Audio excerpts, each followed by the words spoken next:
Afternoon, everyone. Thank you, Victor. Thank you to the entire Localhost team. Thank you so much for having us. I would like to put someone on the spot for a moment to give a very special shout out to our original host, Dio Ekenpelu up here, who was married 4 days ago, 3 days ago, 2 days ago, organized a conference while getting married. Dio, I don't know where you are. You're hiding somewhere. There he is. So, thank you very much for having me. As Victor said, I'm giving a talk today titled Do It on Purpose. Do we have the slides? If not, I can wing it. You guys can just look at me the whole day. This is the first conference that I have been to, I think ever, where my accent is the strange accent in the room. So I will try my best to talk slowly and clearly. If anyone needs me to slow down, just give me a little sort of hand gesture and I'll try my best to make myself understood. I'll give the team here one more second if I have slides.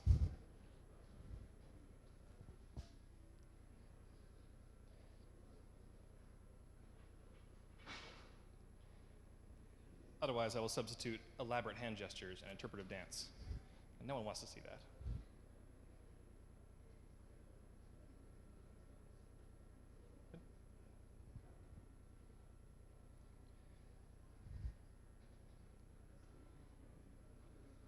Sorry? All right. Well, I'll do my introduction anyways, so you'll forgive me. I'll have to carry the phone around a little bit. So, like I said, my name is Andrew Burian. Consider myself a technologist before all else. I'm also a hiker, an outdoorsman, and a pretty avid nerd.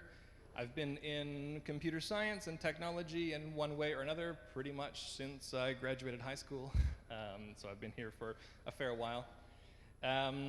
I work in Go, Google Cloud, Terraform, the usual suspects for the modern DevOps stack. So I like to consider myself relatively up to date on these things. And I spend my time, as Victor mentioned, in a little Canadian company known as Dapperlabs. If you aren't familiar with Canada, or I don't know how much of our media makes it over here, this might be your first impression of what I say when I say I'm from Canada and work in Canada. That's not really actually what Canada's like.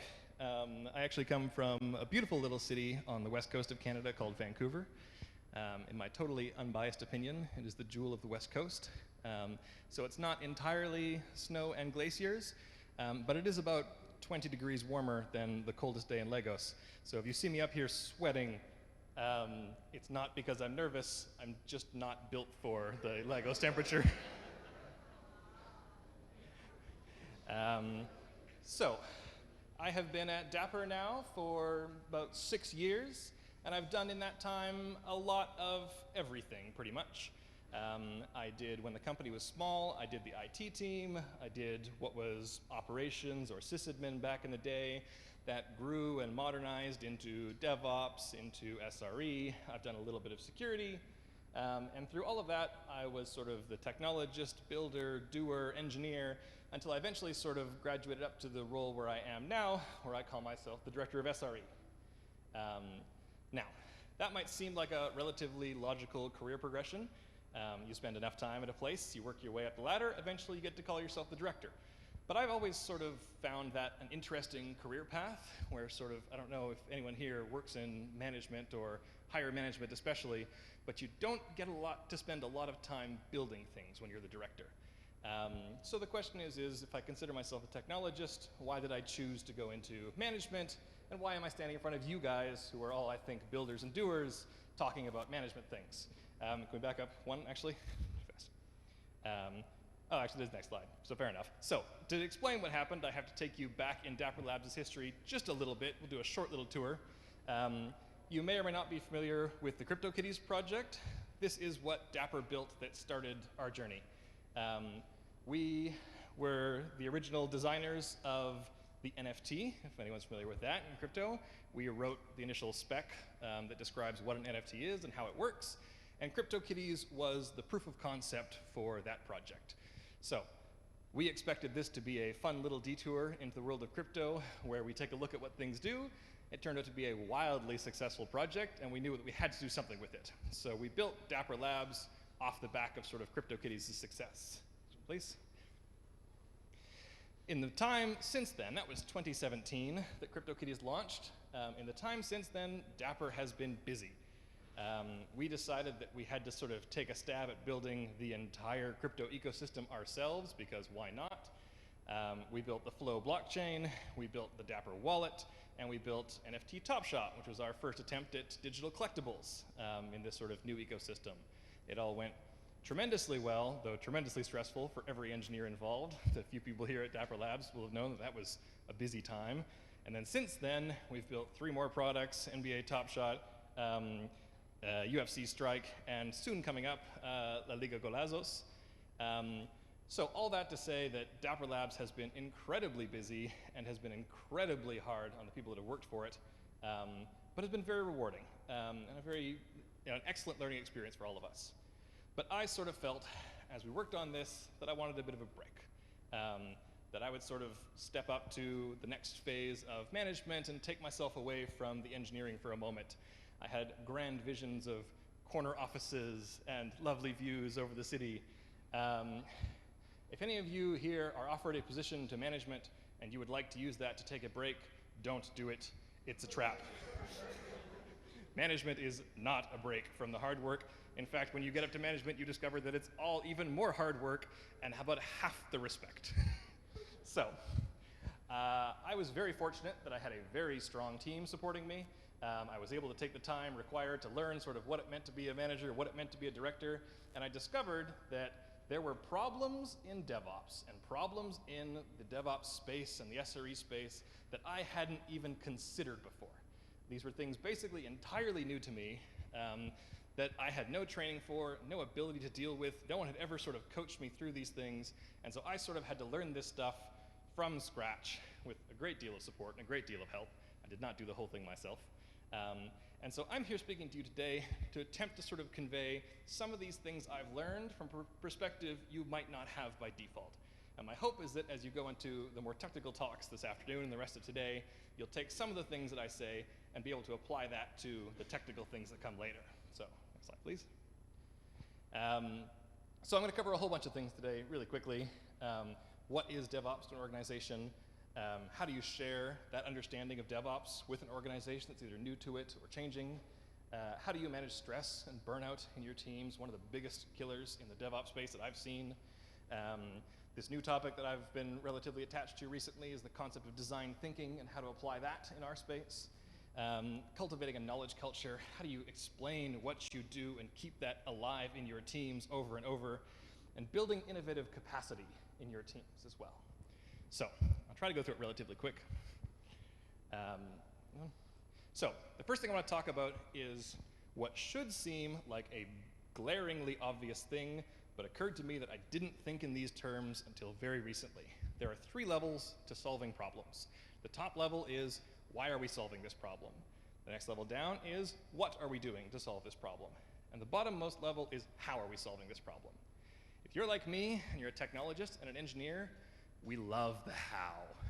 We spend all of our time talking about how we do things, the technology that makes it work, the cool tools that are out there, the best practices in the industry that let us solve things in these really impressive ways. Now, you can't figure out how to do something without knowing what you're building. So I think all of us spend a little bit of time up on the what we're building thing. We sort of get our marching orders, we decide what we're going to do, and we're off to the races. I would wager, and your organization might be better than ours at this, but you probably don't spend enough time thinking about why. Why do you do the things you do? Why do we do DevOps? Why do we build anything in the DevOps space at all the way we choose to do it? That was a real light bulb for me. I spend a lot of my time now trying to explain why and trying to think about why. And I think DevOps has sort of a kernel of why wrapped around it from the get-go. We talk about DevOps as sort of the reaction to the world where Dev and Ops were separate, and that was terrible. We delivered things very slowly, and this is better. So that's at least one nugget of why, but we can go a bit deeper. We can explore a bit more. Please. So, the first thing I'm going to do is do the what is DevOps. Now, I think this slide appears in every DevOps presentation ever, so I'll try to go over it relatively quickly. But in my experience, what DevOps is a little bit different everybody.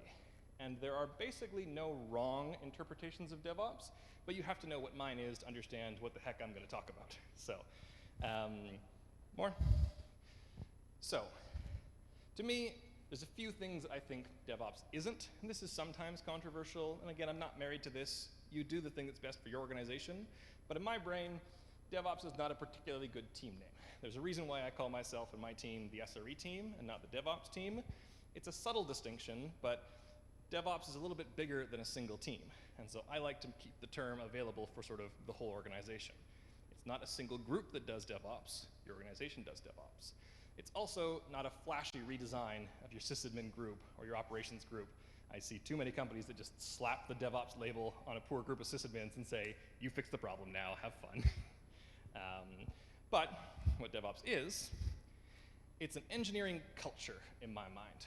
It's a way of getting things done. It's a pattern of work, a common understanding, and a way to communicate that understanding with the rest of your organization. It's very common in the DevOps space to sort of see this like death of the expert. It's like, oh, hey, we need you to do operations and code. So we need more generalists. We need people that can span the whole stack. So get down there and do kind of a little bit of everything. That is a really good practice if you're a really small organization and can afford that. But experts have value. And people that can go deep into their areas, if you're a dev in the room, real quick, hands up if you consider yourself more a dev than an operations person. Anyone more dev? And more ops? More cloud engineering? Yeah, definitely more hands in the ops space. Okay, these are my people. I consider myself more on the operations side. But be you a dev or be you in operations, you still do your thing very well under the DevOps umbrella. This is what brings the shifting left into this operation. When you have the experts in operations that were historically only there at the end, and you bring them into the whole process, the entire development cycle beginning to end. So, move on. Okay, that's the what's DevOps. Thank you. So DevOps can mean a lot of things. That's what it meant to me. But your organizations are all different. You'll have slightly different versions of this, and everyone has been to one of these talks that resonated the most with them, and they'll have something in their head that's like, okay, this is what DevOps is to me. You cannot have an organization that disagrees on what DevOps is. That will destroy you so quickly. So the most important thing, if you're going to take anything away from any DevOps thing, is make sure that you, your team, your peers, the entire organization knows what DevOps means to them. There's lots of interesting tools to do this. I'll share one very briefly. We use a tool at Dapperlabs that we refer to as the service catalog, which basically is a way that we describe to the engineers, hey, here's the service that operations provides that developers can make use of. Here's the things we can help you with. Here's the things we want to partner with. It's basically an API for humans. They can read the documentation, see what they can make use of, and then request to make use of it. This is a good tool for us. Your tools may vary. The only requirement is you choose a communication tool that scales. If you have a bunch of personal relationships, a bunch of one-to-ones, which is the most common thing in small companies, it's great. You end up in a company at Dapperlabs, like we're now 700 people, it doesn't work anymore. And that culture of how you communicate is hard to change. So choose communication tools that scale well, because again, I said this already, but communication is what shifts the process left. If people know how to talk to you, people know why they want to talk to you, and people know what you offer, they will involve you earlier. If you're a black box to them, you could be the best operations person in the room right now, and you will struggle to make impact at your companies if the devs don't know what you do, why you do it, or how to involve you. Now, operations people love to help, so even if you don't communicate effectively, the devs will still come to you. They'll just come to you the day before the product launches, and you'll have to scramble. Scrambling is what makes heroes. You're the guy that saved the day. You did it. Heroes are tired. Heroes are the most tired people at your company by far. Burnout is probably the one thing I've noticed. It's prevalent in our entire industry. Everyone has to watch for burnout. It is especially prevalent in DevOps, operations, engineering teams that do this thing. I think it's because the communication system is hard, and we tend to sort of jump and spike and bump into each other. Reactionary work means you're uninvolved, you're jumping too late. There's a wonderful description of stress. You have a certain amount of capacity. This is your energy, your understanding, your intelligence, your time. You have capacity to do work that is available to all of us. Your organization has demand. Demand can fall below or above your capacity and the capacity of your team. If you're below capacity, you're idling. You may be a little bit bored, or if you're just below capacity, you're comfortable. If you're just above capacity, you're a little bit stressed, but a little bit of stress is motivating. Gets you doing the next thing, gets you working harder. If you're way above capacity, you're stressed and tired. That's when stress becomes toxic. This is the thing that will slow you down, wear you out, and start to do burnout. Now, if you work in a DevOps environment that's spiky, where devs are coming to you at the last second and jumping on you for things, you oscillate between, I am bored, I don't have much to do, and holy crap, we have to do everything before launch tomorrow. That makes you tired fast. Now, it's okay, you oscillate back and forth. You spend some time tired, you spend some time recharging. That balances out, doesn't it? Not really. Tired people tend to stop being able to communicate, stop being able to collaborate, and stop being able to think. And the you can't think doesn't show up in the form of I can't do my job anymore, take me away. It comes up in the form of subtle problems and subtle inabilities to make complicated decisions that you won't notice until you start to see the effects of it. More? Let's take an example for a second. Let's say you run an elevator. Maybe you're an apartment building, maybe it's a hotel, but you have some elevators under your control, and you're the elevator guy. Now, everything's fine until one day, the tenants of the building start coming to you, and say, Andrew, the elevator's really slow. I spend a lot of time waiting for the elevator. Can you make the elevator faster? And you go, oh, that's interesting. So you go up to the elevator lobby, you push the button, and you sit there waiting for it. While you're waiting for it, if you're like me, you're an engineer, a thinker, your mind is starting to dissect the elevator. You see the rails, you see the cars, you see the motor and the cable that pulls it. Your mind is thinking, how can I pull this faster? Do we have a bigger motor? Do we have more space? Can I make the cable stronger?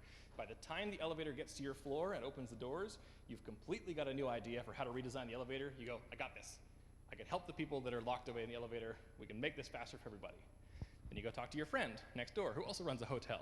You say, hey, my people are complaining the elevator's slow, but I've got this great idea to help them. Your friend says, oh yeah, we had this too. You know what we did? We put mirrors in the lobby. You go, what? He says, yeah, we put mirrors in the lobby. It turns out that mostly people don't care about how fast the elevator is. People just hate waiting for the elevator. If you're staring at a blank wall, it's kind of boring. And so if you stick something in the elevator lobby that gives people something to do, it distracts them, they fix their hair, they adjust their shirt, suddenly all the complaints are gone. No one is complaining about the elevator being slow anymore. Because the problem wasn't that the elevator was slow, the problem is that people hate waiting for the elevator. And that's a subtle distinction that you have to be on your toes to recognize and think about. Your first idea to fix a problem, especially if you're an engineer and a technical person like me, is usually not the best one, because it's usually solving the wrong problem. And that is an incredibly, incredibly, incredibly difficult thing to figure out. So this is where the tool of design thinking comes in. I'm not going to give a presentation on design thinking. I'm not qualified, and it would take the better part of an hour. The rough introduction to design thinking is it's a tool that helps you improve your way of thinking. It works you through defining the problem and exploring the problem and understanding the problem before you ever go to writing a solution. And it's useful even in really tight, short, stressful situations. Design thinking is typically presented as this big, long exercise you do over a big meeting, but when your engineers come to you the day the product launches and they say, the database is really slow, the website is going down, we need a bigger database. That seems like not the time to break out your whiteboard and go, have you heard of design thinking? Hang on, I'm gonna show you all these things we're gonna do. That's a stressful moment where you need to react. Even in that moment, the core of design thinking, where you step back and say, okay, the website's slow, I understand. Tell me the problem you're seeing. Describe the problem to me in a different way. Could this be something else? Can we fix this differently? The number of times that adding a CDN in front of your website fixes all your database problems, so many times, and is so much cheaper than a bigger database, both in terms of your time and in terms of your company's money. So, anywhere you can figure out to work this little bit of thinking into your processes is well worth it. So, knowledge. How many people love writing documentation? Love it, just to death. You're a very honest crowd. I saw not a single hand up there, and I respect that. Nobody likes writing documentation for their processes, and it's just sort of a fact of engineering. Now, I have a hot take here, which is that I think most people don't like writing documentation because most people don't get value out of their documentation. Why would I do something that just sucks and I don't ever see any value from it? It's just a waste of my time.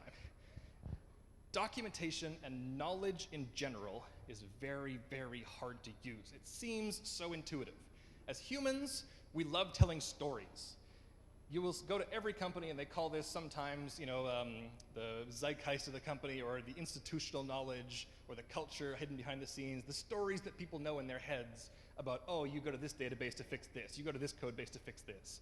People love telling stories, but it was the advent of writing that allowed humans to progress past sort of tribal cultures and to get all the way to, oh, now we have a society that can work. I won't go over the knowledge flow in too much detail, but essentially, the way that I have found it to work, and it's challenging, even we're not good at it, so take this with a grain of salt, but you start by your guides, your run books, the processes that you dreamed up. If you don't have one, just start one blank and write 4 bullet points that describe what you're planning on doing. Then you write a brief that says, hey, here's what I'm gonna do. This is the plan, this is what we're gonna achieve, go do the thing. As you're doing the thing, and after the thing is done, you debrief.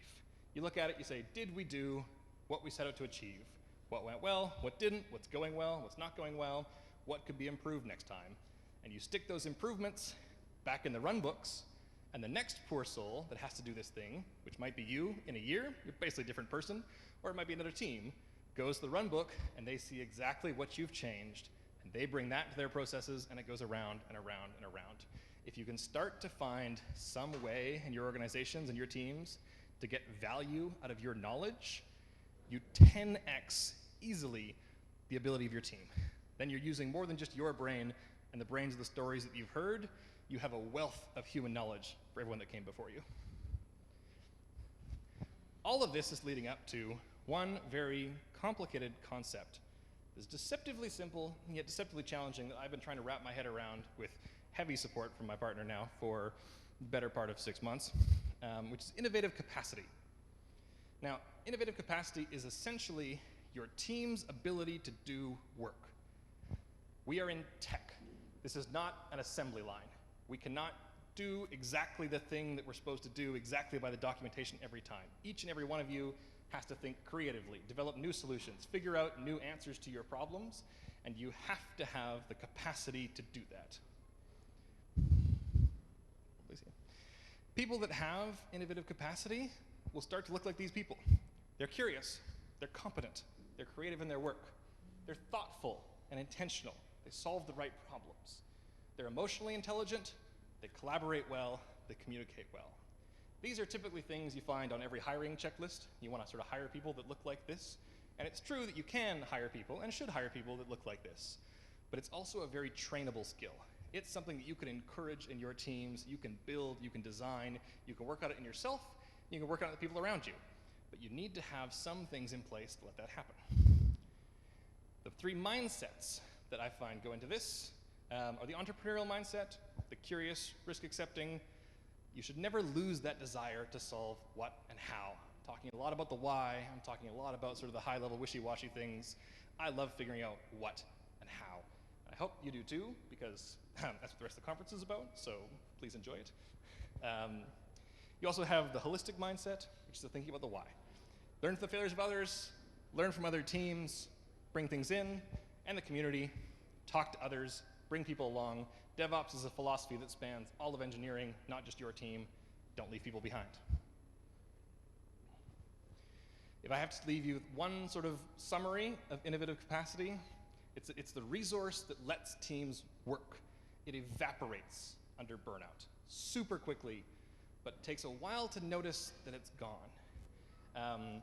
It can be hired for, but it also must be trained and developed in your teams, and depends on everything I've said before: the safety, the control, the feeling in charge, the able to use your knowledge, the able to communicate, able to collaborate. This is what lets teams work and live. So, again, the reason I'm standing here, the reason I'm not talking to you about a technical thing, is I want you to let your teams yourself, the people around you, solve hard problems. And I don't want you to do it because you got lucky. I don't want you to do it because you happen to hire the right people, you happen to work with a great group, you happen to be in the right place at the right time. I want you to be able to solve the hard problems in DevOps because you chose to, and because you did the work that was required to let your teams do that. You structure your DevOps for collaboration. You manage and reduce the stress, burnout by increasing communication. You think before you build. Solve the right problems. Don't waste your time building the thing that comes to your mind first when you can solve the thing for your team. Make good use of the past knowledge. Make sure you're bringing everything into the equation that you can. Yeah. One more slide, please. Oh yeah, and value the innovative capacity. It's a thing that's not talked about anywhere. Thank you very much. I have exactly no idea how long I spoke for, and if I have time for questions. Anyone want to ask a question? I am, again, half deaf and struggling with the accents, so like you'll have to ask a little bit slowly, but any questions? I'll be around as well if you want to come grab me. I'm there, so. All right, thank you all so much. Let's keep clapping, let's keep clapping.